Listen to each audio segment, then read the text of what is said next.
کہا گیا کہ اس کے قدموں کے تلے جنت ہے. بہنوں کے تقدس کا حکم دیا ہے، بیٹیوں کے تقدس کا حکم دیا، اور بیٹیوں کا تقدس دنیا میں اگر روشناس کرایا تو میرے نبی پاک صلی اللہ علیہ وآلہ وسلم نے کروایا.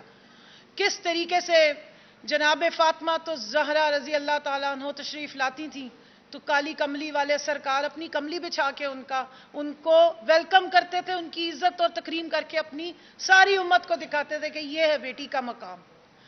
اگر بیوی کا مقام دیکھنا ہے تو بی بی خدیجہ رضی اللہ تعالیٰ عنہ کا مقام دیکھیے، امہات المومنین کا مقام دیکھیے، بی بی عائشہ کا تقدس دیکھیے، اور میرے نبی کی روز کی ان کے ساتھ معاملات دیکھیں کہ کس طرح ان کی عزت اور حرمت کی انہوں نے پاسداری کی.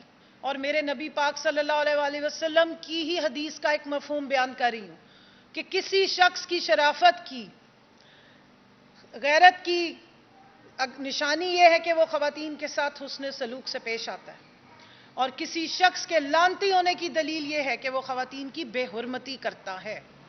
اور یہ سلسلہ فضل الرحمان نے آج سے شروع نہیں کیا. جو شخص مذہب کے لبادے سے چھپ کر اپنے سیاسی حریفوں پر تیر برساتا ہے، غلاظت اگلتا ہے، یہ اس کے کارنامے بہت پرانے ہیں. یہ 1993 میں محترم نے بے نظیر بھٹو صاحبہ پہ فتوے لگا دیے تھے اور ان کا سیاست میں آنے کو حرام قرار دیا تھا. ان کے جو آج کے پی ڈی ایم کے بہت بڑے یہ چیمپئن انجن ہے، یہ پی ڈی ایم کی اس 12-13 ڈبوں والی بے سروپا ٹرین کا، آج ان کے ساتھ ایک طرف مریم بیٹھتی ہے، ایک طرف مریم اورنگزیب بیٹھتی ہے، شازیہ مری بیٹھتی ہیں، ان کی فورن منسٹر ہنا ربانی کھر صاحبہ بیٹھتی ہیں.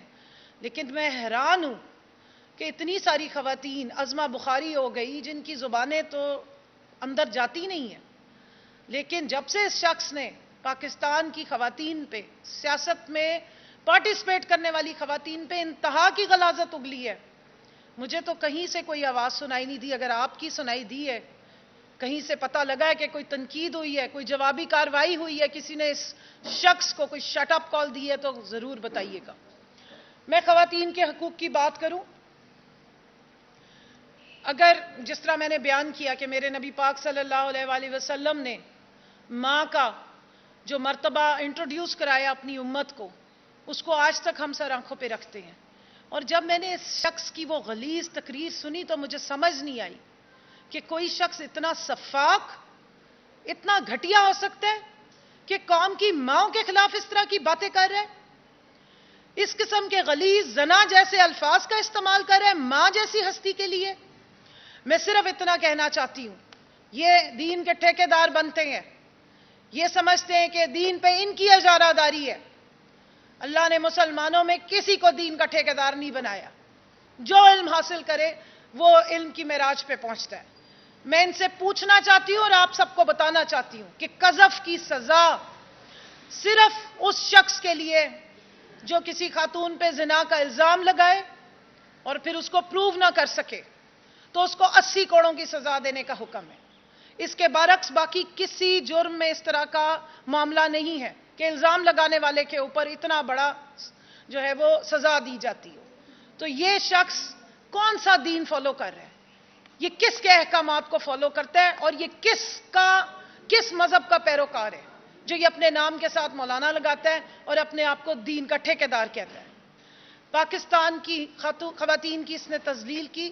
یہاں سب مائیں بہنیں بیٹیاں بیٹھی ہیں، اور میں پاکستان تحریک انصاف کی جو خواتین ہیں ان کو ریپرزینٹ کرتے ہوئے شدید الفاظ میں مذمت کرتی ہوں اس شخص کی. اس کے بعد اور ساتھ میں اپنے دکھ کا بھی اظہار کرتی ہوں. کیا وجہ ہے کہ نہ کوئی آئینی ادارہ بولتا ہے، نہ کوئی قانون کا ادارہ بولتا ہے، نہ ہماری ریاست ایسے لگتا ہے کہ کوئی ستو پی کے خصوصی قسم کے اور سوئی بھی ہے. کہاں کہاں دروازے کھٹکائے جائیں. جس آئین اور قانون کا یہ حوالہ دیتا ہے فضل الرحمان، اس کے آئین کا جو آرٹیکل 14 ہے وہ پاکستان میں رہنے والے ہر شہری کی ناموس کا، اس کی عزت کا، اس کی حرمت کا پابند کرنے کا درس دیتا ہے. لیکن ہمیں تو یہاں کچھ اور نظر آ رہا ہے. نہ کسی کی عزت ہے، نہ کسی کی حرمت ہے، نہ کسی کی عزت اور حرمت پامال کرنے پہ کوئی سزا ہے۔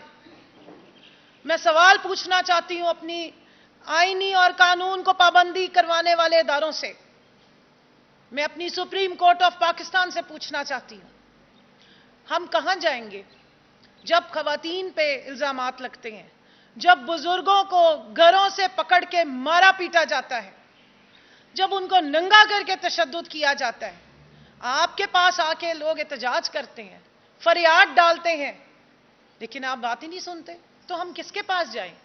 ہم کس سے فریاد کریں؟ کون سا دروازہ کھٹکائیں اور یہ آئین اور قانون کے آرٹیکلز کس کو جا کے سنائیں؟ جو قرآن پاک کہہ رہا ہے اس پہ کوئی ایکشن نہیں ہے، پاکستان کا آئین اس کے مطابق اس کی مناسبت سے بنا ہے، اس پہ کوئی ایکشن نہیں ہے۔ قوم کی بیٹیوں کو ہر دوسرے دن اس شخص کے سٹیج سے مائک سے للکارا جاتا ہے، ان کے خلاف غلاظت اگلی جاتی ہے۔ مجھے تو نہ پیمرا پہ میں سوال پوچھتی ہوں، کیوں پیمرا نے اس قسم کی گھٹیا غلاظت کو نشر ہونے دیا؟ کیوں قوم کی ماں بہنوں بیٹیوں کے اوپر اس قسم کی جو الزامات ہیں، زنا جیسا لفظ استعمال کیا گیا، قوم کے بچوں کے صبر کا امتحان لیا گیا؟ اور میں حیران ہوتی ہوں اس شخص کے پاس سامنے بیٹھے ہوئے لوگوں پہ، اس مجمع پہ جو اس کی ساری فضول واہیات بکواس سنتے ہیں، جو اس غلاظت کو برداشت کرتے ہیں۔ میں حیران ہوتی ہوں اس شخص کی پارٹی پہ کہ آج تک انہوں نے اس کے اوپر کوئی نوٹس کیوں نہیں لیا، اور مجھے بہت افسوس ہوتا ہے، مجھے دکھ ہو رہا ہے اس کے گھر کی عورتوں پہ۔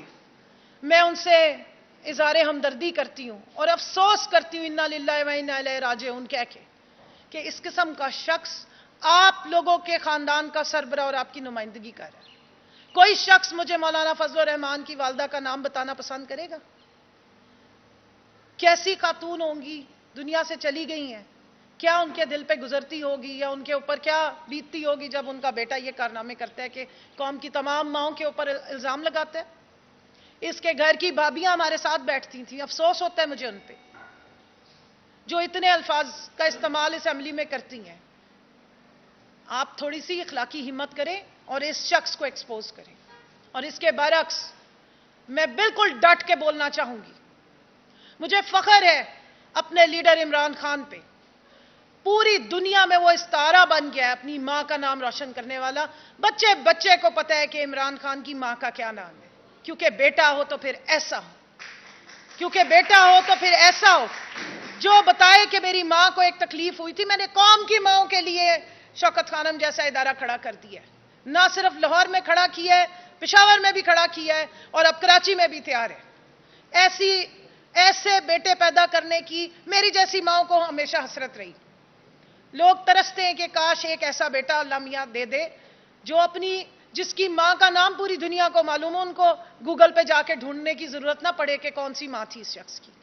مجھے فخر ہے اور میں ان بہنوں کو سلام پیش کرتی ہوں، ان 4 بہنوں کو جن کا ایسا زبردست بھائی ہے۔ پوری قوم کی بہنیں ارمان کرتی ہیں کہ واہ کیا بھائی ہے، جس نے قوم کی ماؤں کا بہنوں کا سر فخر سے بلند کر دیا ہے، جس نے قوم کی ماؤں بہنوں کو ان کی زندگیوں کو بامقصد کر دیا ہے، ان کو مین سٹریم میں لے آیا ہے۔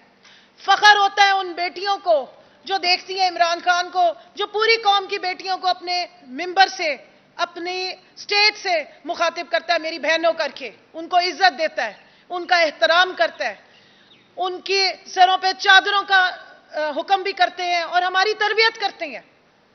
عمران خان نے اپنی کسی بہن بیٹی اور بھابھی کو جو ہے اسمبلیوں کا حصہ نہیں بنایا، اس نے ہمیں عزت دی ہے، ہماری وہ قدر کرتے ہیں، ہمیں عزت دیتے ہیں۔ اور یہ غلیظ شخص، کمپلیکس کا شکار شخص، پاکستان کے سائیکیٹرسٹ کو میں التجا کرتی ہوں خدارا اس پاگل شخص کا علاج کر دیں۔ اپنی جیب سے یہ شخص علاج نہیں کرائے گا کیونکہ اس کو عادت ہے ہر کام سرکاری خزانے سے کرنے کی۔ یہ سرکاری حلوے کھا کھا کے اس کا یہ حال ہو گیا، فرسٹریشن کا یہ شکار ہو گیا۔